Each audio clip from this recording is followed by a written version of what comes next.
छत्रपती शिवाजी महाराज की, धर्मवीर छत्रपती संभाजी महाराज की जय भवानी, जय भवानी।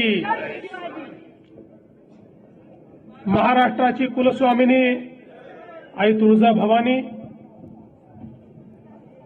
ज्यांनी शिवरायांना घडवलं त्या जिजाऊ माँसाहेब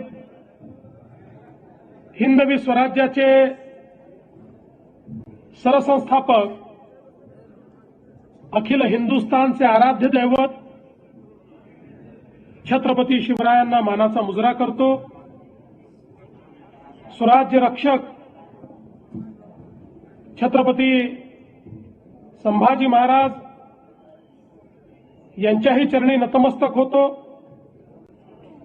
भारतरत्न डॉक्टर बाबासाहेब आंबेडकर आणि तमाम महापुरुषांना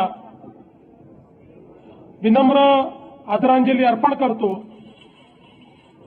आज शिवजयंतीच्या या सोहळ्यामध्ये मंचावर उपस्थित असलेले राज्याचे लोकप्रिय उपमुख्यमंत्री माननीय एकनाथराव शिंदेजी, महाराष्ट्राच्या पहिल्या महिला उपमुख्यमंत्री आदरणीय सुनेत्राताई पवार, आमचे सहकारी आशिष शेलारजी, शरद सोनवणेजी, विजय घोगरेजी, अतुल बेनकेजी, रितेश देशमुखजी, सत्यशील शेलकरजी, राजेंद्र कुंजीरजी, आशाताई बुचके, श्री सुनील फुलारी, श्री जितेंद्र डुडी, श्री संदीप सिंग गिल, ज्यांना पुरस्कार मिळाला असे डॉक्टर विनोद हांडे, कैलासवासी पंकज वामन, लेफ्टनंट अजिंक्य मेहर, श्री शिवाजीराव खैरे, सब लेफ्टनंट श्रुतिका ताथवडे, प्रवीण ताथवडेर आणि या ठिकाणी उपस्थित सर्व भगिनी आणि बंधूंनो, मी सर्वप्रथम आपल्या सर्वांना शिवजयंतीच्या खूप खूप शुभेच्छा देतो आणि जगभरातल्या शिवप्रेमींना या शिवजयंतीच्या निमित्ताने अशाच प्रकारे महाराजांचा आशीर्वाद आणि प्रेरणा मिळत राहो अशा प्रकारची प्रार्थना करतो। आपण सगळे जाणतो की छत्रपती शिवराय नसते तर या भारताचा इतिहास जो आज आपण पाहतोय, या भारताचा भूगोल जो आज आपण अनुभवतोय, यापैकी काहीही राहिलं नसतं। खऱ्या अर्थानं ज्या काळामध्ये या उभ्या हिंदुस्थानामध्ये अनेक राजे आणि राजवाडे मोगलांचं मंडलिकत्व स्वीकारून त्या ठिकाणी काम करत होते, अशा परिस्थितीमध्ये आई जिजाऊ माँसाहेबांनी छत्रपती शिवरायांना घडवलं आणि घडवताना सांगितलं की तुम्हाला या मराठी मुलकाला, या हिंदुस्थानाला या मोगलांच्या जोखडातनं मुक्त करायचं आहे आणि या ठिकाणी रयतेचं राज्य स्थापित करायचं आहे। आणि आपल्याला माहिती आहे छत्रपती शिवरायांनी 18 पगड जातीच्या तमाम मावळ्यांना एकत्रित करून एक अशी फौज तयार केली, ज्या फौजेने या ठिकाणी खऱ्या अर्थानं स्वराज्याची स्थापना केली आणि छत्रपती शिवरायांनी सांगितलं, हे माझं राज्य नाहीये, हे रयतेचं राज्य आहे। तुम्ही जे लढता आहात हे मला राजा बनवण्याकरता लढत नाही, तुम्ही जे लढतात ते देव, देश आणि धर्माकरता लढता आहात। तुम्ही जे लढतात ते सामान्य माणसाला या मोगलांच्या जोखडातनं मुक्त करण्याकरता लढतात।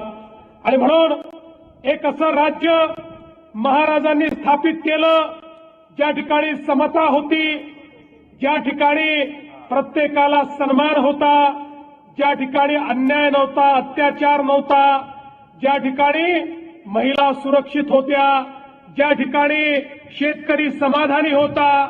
एक असं राज्य की ज्यांचा राज्यकारभार पाहिल्यानंतर जगभरातले लोक आश्चर्य करतात की एक राजा इतक्या गोष्टी कसं करू शकतात। अशा प्रकारचं साम्राज्य हे छत्रपती शिवरायांनी आपल्याला घडवून दाखवलं.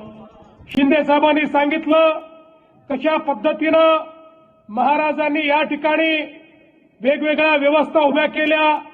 मग राज्य चालवण्याकरताची व्यवस्था असेल, 50 प्रकारचे कर संपवून एकच कर आणि तो कशा पद्धतीनं वसूल होईल याची कर पद्धती असेल, पाण्याचं नियोजन असेल, जंगलांचं नियोजन असेल.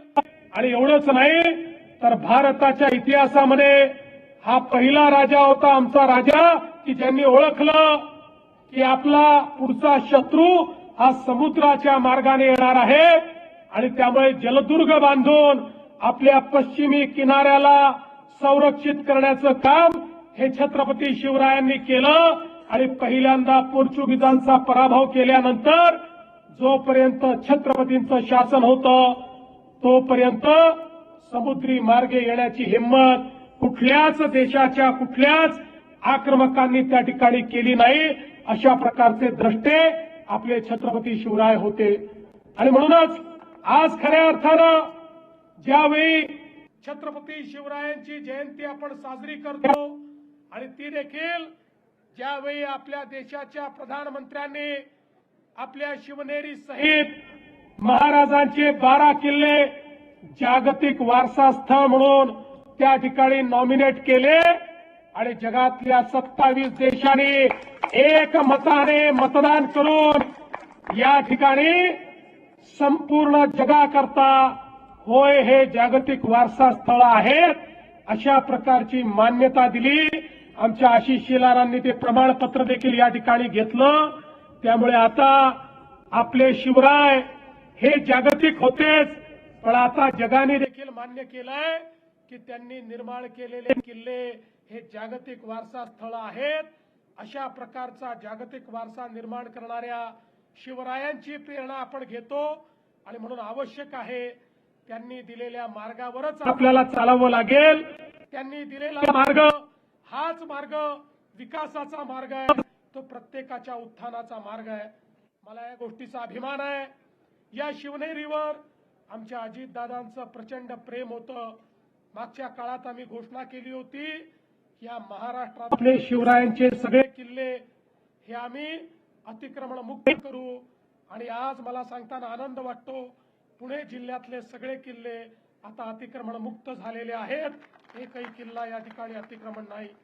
मी आज या निमित्ताने मराठा सेवा संघाला आश्वस्त करू इच्छितो, आपण जे निवेदन दिलेलं आहे त्याच्यावर आम्ही नीट काम करू आणि 2030 साली महाराजांची 420 जन्मशताब्दी, 4थी जन्मशताब्दी ज्यावेळेस आपण साजरी करू त्यावेळी निश्चितपणे अतिशय भव्य जगभराचे डोळे दिपतील अशा प्रकारची शताब्दी ही आपण साजरी करू हा विश्वास देतो. शरददादांनी देखील या ठिकाणी जे मुद्दे मांडले आहेत त्या मुद्द्यांवर राज्य सरकार काम करेल हा विश्वास व्यक्त करतो. आणि पुन्हा एकदा आपल्या सर्वांना शिवजयंतीच्या शुभेच्छा देत माझं बोलणं संपवतो. जय भवानी, जय शिवाजी. धन्यवाद मुख्यमंत्री साहेब. आणि यानंतर आपल्या सर्वांचा आभार व्यक्त करत आहेत जुन्नर तालुका मराठा सेवा संघाचे सन्माननीय अध्यक्ष गणेशजी महाबरे पाटील यांना मी विनंती करतो की आपण आभार प्रदर्शन करा.